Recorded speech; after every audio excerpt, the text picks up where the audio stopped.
At exactly the moment the clock ran out, nothing happened. No missiles lit up the Gulf sky. No breaking alert interrupted the broadcast. Just silence. The particular kind of silence that comes right before a storm nobody can quite predict the size of. That silence is exactly what should worry you, because this is not the first deadline President Trump has set for Iran, and it will not be the last.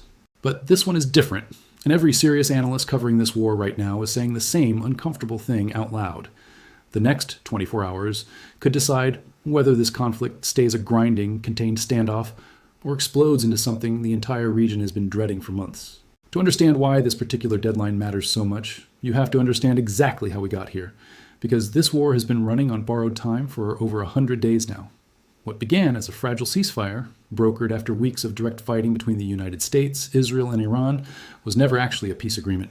It was a 60-day memorandum of understanding, a formal countdown clock, tying every benefit Iran received directly to its behavior. Tehran was allowed to sell oil again, but only while it kept the Strait of Hormuz open and refrained from attacking commercial shipping. The fighting was paused, but only while nuclear talks continued in good faith. That arrangement lasted less than a month before it started coming apart at the seams. The unraveling began when Iran's own forces attacked commercial tankers moving through the Strait of Hormuz, the very shipping lane the entire memorandum was built to protect. Washington's response was immediate and severe. Central Command launched retaliatory strikes. The Treasury Department tore up the oil sales waiver it had issued only 2 weeks earlier, replacing it with a far narrower license that barred any new Iranian oil sales while letting only already pending transactions wind down. Energy markets reacted within hours. Brent crude jumped to $75 a barrel. West Texas Intermediate climbed to 71. And then, in the moment that ended any illusion this ceasefire was holding, President Trump declared it over entirely, publicly, without hedging. The 60-day clock that was supposed to buy time for diplomacy instead became the countdown to a resumption of open war. That is the deadline that just expired.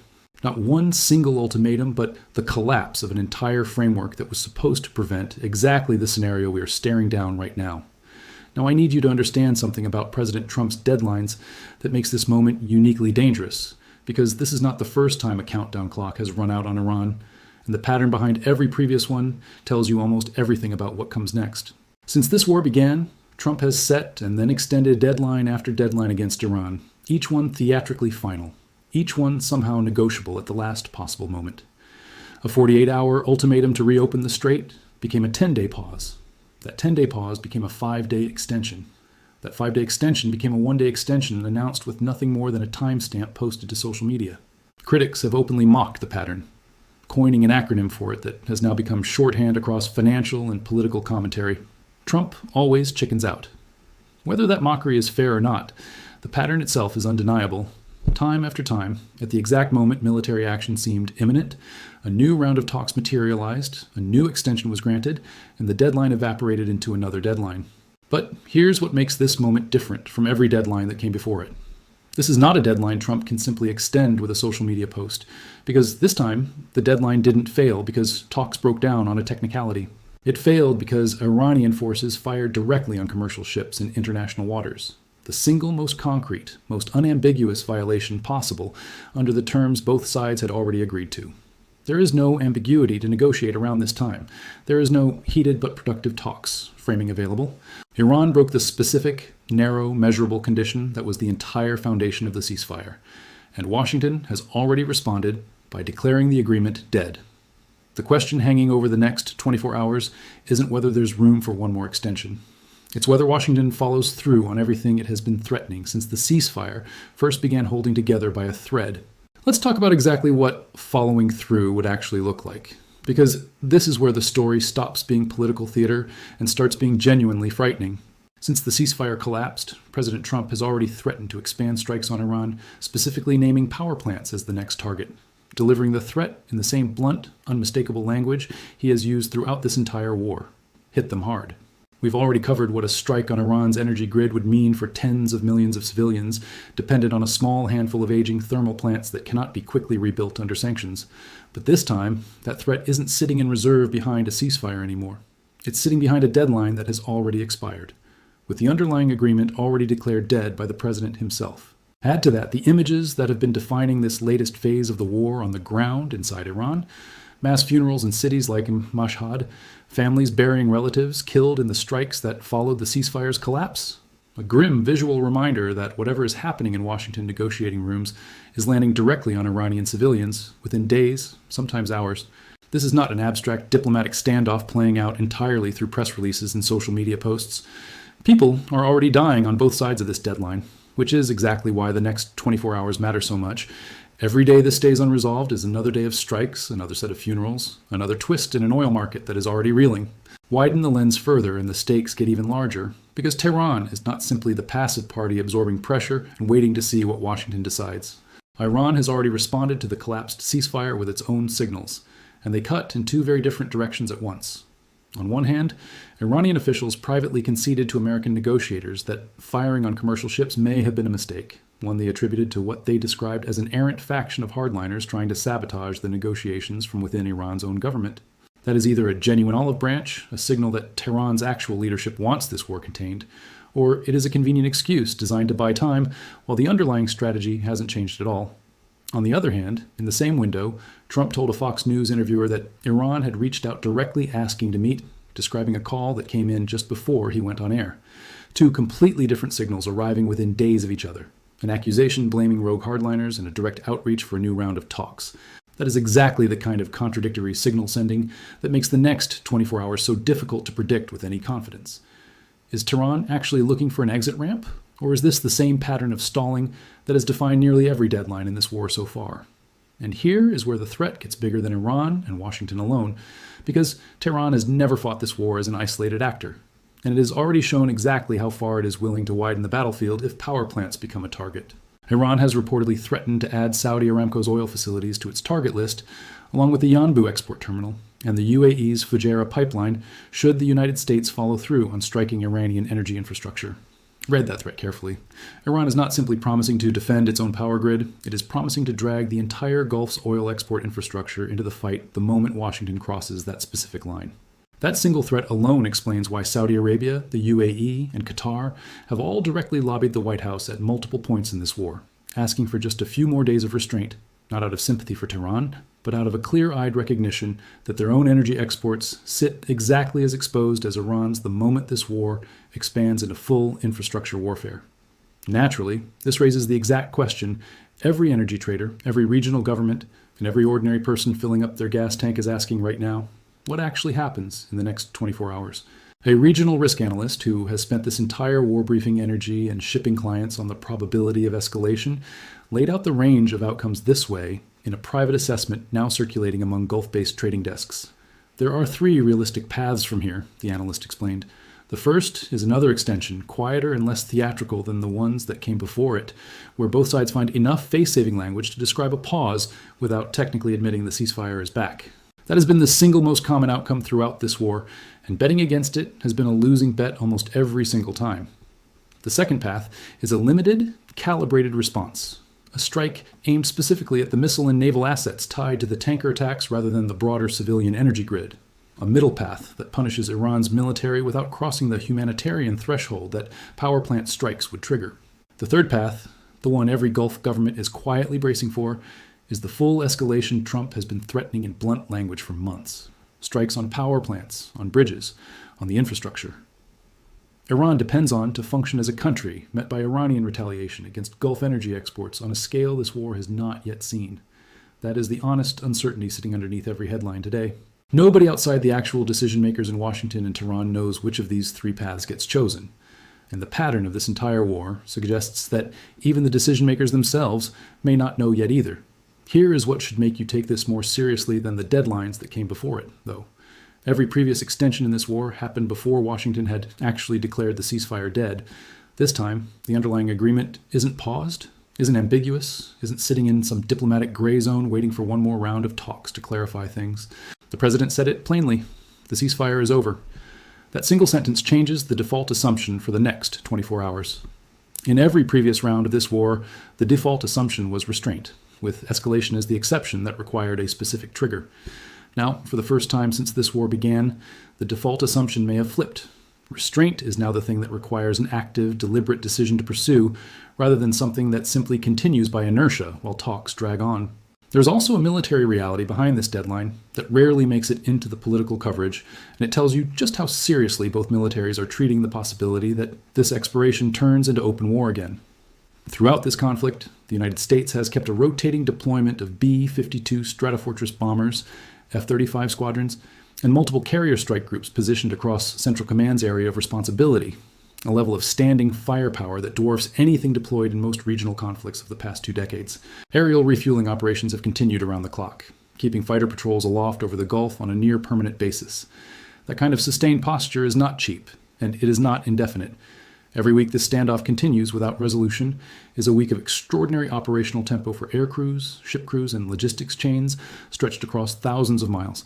A burn rate that itself creates quiet pressure inside the Pentagon to either resolve this decisively or stand the posture down, one way or the other. On the Iranian side, the signs of genuine anticipation are just as visible, if far less reported. Residents of Bushehr, home to Iran's only nuclear power plant, have already been issued iodine tablets as part of a civil defense preparedness plan, a measure health officials there say began even before this latest round of fighting, anticipating exactly the kind of infrastructure and energy site strikes now being threatened again. That is not the behavior of a government that expects this crisis to resolve quietly through diplomacy. That is the behavior of a government actively preparing its own population for the possibility that the next deadline breaks the wrong way. When both sides are visibly positioning for worst-case outcomes, even as their public statements keep hinting at renewed talks, the honest read is that neither side actually knows which way the next 24 hours will break, and both are hedging accordingly.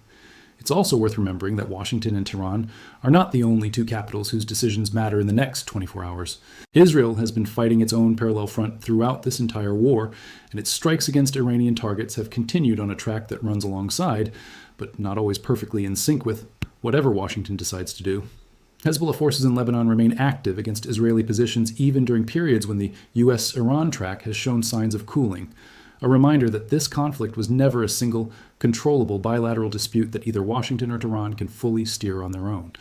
If the next 24 hours bring renewed American strikes on Iranian energy infrastructure, the realistic expectation among regional analysts is that Israel's own campaign intensifies in parallel, potentially widening the strike list to include targets neither Washington nor Tehran had specifically been negotiating over just days earlier. A three-way war with 3 separate decision-making processes is inherently harder to de-escalate than a two-way standoff, which is exactly why every previous ceasefire attempt in this conflict has had to coordinate across more capitals than most people following the headlines realize. Back inside the United States, this deadline is also colliding with a domestic political fight that has been quietly building for months, one that could shape exactly how much room Trump actually has to act unilaterally in the next 24 hours. Members of Congress from both parties have raised pointed questions throughout this war about the scope of executive war-making authority, with some lawmakers arguing that continued strikes against Iran, without a specific congressional authorization, stretch executive power well past its traditional limits. That debate has stayed mostly theoretical so far, a background rumble beneath the louder headlines about deadlines and tanker attacks. But a full-scale resumption of strikes on Iranian power plants and civilian infrastructure, the exact scenario now on the table, would almost certainly reignite that fight in Washington immediately, potentially complicating the speed and scale of any military response even if the administration wants to move quickly. Presidents do not operate in a vacuum, and a decision this consequential, arriving after a war already well past its 100th day, is guaranteed to draw immediate scrutiny from a Congress that has grown increasingly uncomfortable, watching deadline after deadline pass without a formal vote on the underlying conflict.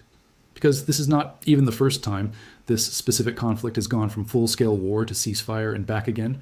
Before this latest 60-day memorandum, Iran and Israel fought a brief, brutal 12-day war in June of last year, one that ended not through a negotiated framework, but through sheer exhaustion and international pressure, once both sides had inflicted enough damage to make continuing costly for everyone involved.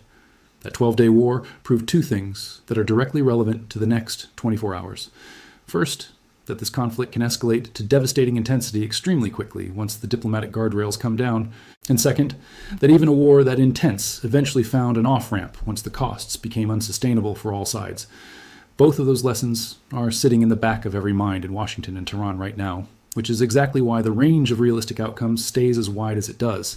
This war has already shown it can escalate brutally fast, and it has already shown that even brutal escalation eventually burns itself toward a pause. The only real uncertainty is how much damage happens in between, sitting downstream of whatever happens in the next day, because this is not contained to the Gulf region alone. Roughly 1/5 of the entire world's traded oil and natural gas moves through the Strait of Hormuz, and every escalation in this war over the past 4 months has moved that number in the same direction, up. Inflation reports inside the United States have already shown fuel costs at their highest level in 3 years, driven directly by the uncertainty over whether this exact choke point will stay open. If the next 24 hours bring a full-scale resumption of strikes on Iranian infrastructure, energy analysts widely expect oil prices to spike well beyond the $75 mark already reached after the tanker attacks, a shock that would ripple through gas station prices, shipping costs, and consumer inflation figures in countries that have absolutely no stake in this war whatsoever. This is precisely why governments as far away as Japan and the Philippines have been directly engaging Iranian officials themselves, trying to secure safe passage guarantees for their own oil tankers, a level of independent diplomatic activity that tells you how seriously the rest of the world is taking the possibility that this deadline's expiration turns into something far larger than a bilateral dispute between Washington and Tehran. There's also a domestic political dimension to this specific deadline that separates it from the ones that came before, and it explains why Trump may be under more pressure than usual to actually follow through this time. Critics across the political spectrum have spent months mocking the pattern of extended deadlines, framing every postponement as evidence of hesitation or weakness rather than strategic patience. That kind of sustained public pressure changes the political calculus around a president who has built much of his brand around following through on stated threats rather than backing down from them. Extending this particular deadline again, after so publicly declaring the ceasefire dead, after so bluntly threatening power plants in the same unmistakable language he's used throughout this war, carries a political cost that the earlier, more ambiguous extensions did not. That doesn't guarantee escalation. But it does mean the safest historical bet in this entire war, that Trump always finds a reason to wait one more time, maybe facing its most serious test yet. It's worth being specific about what an actual off-ramp would require at this point, because vague talk of a new round of negotiations obscures just how narrow the realistic path back to a real ceasefire has become. Any renewed agreement would need to address the exact failure point that just collapsed the last one. A verifiable, enforceable guarantee that commercial shipping through the strait will not be fired upon, not a private acknowledgement passed through back channels, but something Tehran is willing to state clearly enough that Washington can point to it publicly. It would also need to grapple with the same unresolved nuclear and missile questions that the last memorandum only partially addressed, questions that a single round of renewed talks is unlikely to resolve any faster than the previous 60-day window managed to. And it would need enough political cover on both sides for each leader to describe the outcome as a win to their own domestic audience. No small task, after a president has already publicly declared the previous framework dead, and after Iranian officials have spent weeks blaming rogue hardliners for a crisis that has already produced mass funerals and sanctions reversals. Every one of those conditions is achievable in isolation. Achieving all three inside a single rapidly closing window is exactly why so many regional analysts describe the realistic odds of a clean, comprehensive resolution in the next 24 hours as low, even as they simultaneously describe the odds of some kind of face-saving partial pause as still the single most likely outcome based on this war's pattern so far. Before we get to what to actually watch for, consider someone whose entire livelihood now depends on which of these three paths gets chosen tonight. A tanker captain, somewhere approaching the entrance to the Strait of Hormuz right now, radio tuned to the same warnings that have already been broadcast to dozens of ships before his, watching his insurance underwriter's latest war risk premium update land in his inbox the same way a soldier might watch a weather report before a mission. He does not get a vote in Washington or Tehran. He gets a transit window, a premium quote, and a decision about whether the paycheck waiting on the other side of this water is worth the risk of becoming the next name on a growing list of damaged or captured vessels. Multiply that single captain by the thousands of ships that transit this exact waterway every month, and you start to understand the scale of ordinary human stakes riding on a political deadline that, from the outside, looks like nothing more than a headline about diplomatic posturing. Financial markets are not waiting for an official announcement either. Every previous flashpoint in this war has moved oil futures, shipping insurance rates, and even airline stocks within hours, sometimes minutes, of a new development. Trading desks across the Gulf, in London and in New York, have reportedly been running round-the-clock desks specifically to react to Iran-related headlines throughout this war, a level of dedicated market attention usually reserved for major central bank decisions rather than a regional military standoff. If the next 24 hours bring confirmation of strikes on Iranian power plants, expect immediate sharp moves not just in crude oil, but across shipping company stocks, airline carriers that route through the wider region, and even reinsurance companies that carry exposure to the massive war risk premiums already being written on Gulf transits. The market has been pricing partial uncertainty into this standoff for months, A full resolution in either direction, war or a genuine off-ramp, would trigger a repricing event far larger than anything this conflict has produced so far. So where does that leave the next 24 hours, practically speaking? Watch for a handful of specific signals, because they will tell you which of the three paths this war is actually taking before any official announcement does. Watch Gulf shipping insurance rates, because underwriters price an escalation risk faster than any diplomat issues a public statement. And a sudden spike in war risk premiums on Hormuz transits is often the first real-world sign that the market believes strikes are imminent. Watch troop and carrier movements across Fifth Fleet's area of responsibility, because repositioning naval assets away from the immediate strike zone is historically one of the clearest signs that a strike is about to happen, while assets staying in place often signals another round of negotiation is still underway. And watch whether Trump's own social media posts shift tone in the next several hours, because throughout this entire war, his own statements have been the single most reliable early indicator of which direction each previous deadline was about to break. Think back to where we started. A deadline expiring in total silence, no missiles, no alerts, just the particular quiet that sits right before a storm nobody can size up yet. That silence has defined nearly every previous deadline in this war, and nearly every single time it resolved into another extension, another round of talks, another headline about a war that keeps almost ending without ever actually ending. But silence, after a deadline that has already been declared dead, is not the same as silence after a deadline still technically alive. This time, the framework that was supposed to prevent full-scale war has already collapsed. What happens next isn't a question of whether an agreement holds together for one more extension. It's a question of whether either side is willing to step back from a war that both sides have already formally admitted has resumed. For the millions of people whose lives sit downstream of this decision, the fuel prices they'll pay this week, the ships their goods travel on, the relatives serving on ships and bases across the region, the answer to what happens in the next 24 hours isn't an abstract geopolitical curiosity. It is the difference between a fragile, grinding status quo continuing for a few more weeks and a war that has already killed civilians on multiple sides, crossing into territory that no ceasefire, no extension, and no 11th hour phone call may be able to walk back again. And whichever path this specific deadline takes, one uncomfortable truth about this entire war will remain exactly as true tomorrow as it is right now. 100 days in, with a collapsed ceasefire, a declared end to a memorandum meant to prevent exactly this outcome, and threats aimed squarely at civilian infrastructure sitting on the table, this conflict has proven again and again that it can absorb enormous shocks without fully resolving in either direction. That resilience, if you can even call it that, is precisely why forecasting the next 24 hours with any real confidence is a fool's errand, and precisely why every single person with a stake in this region, from a tanker captain approaching Hormuz to a family in Tehran deciding whether to leave the city, is left doing the same thing tonight, waiting, watching, and hoping this is the deadline that finally breaks toward peace instead of the one that doesn't. Thank you for watching.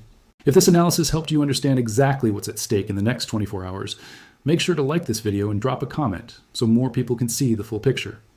We will be tracking every development as it happens, because in this war, the next headline is never more than a few hours away.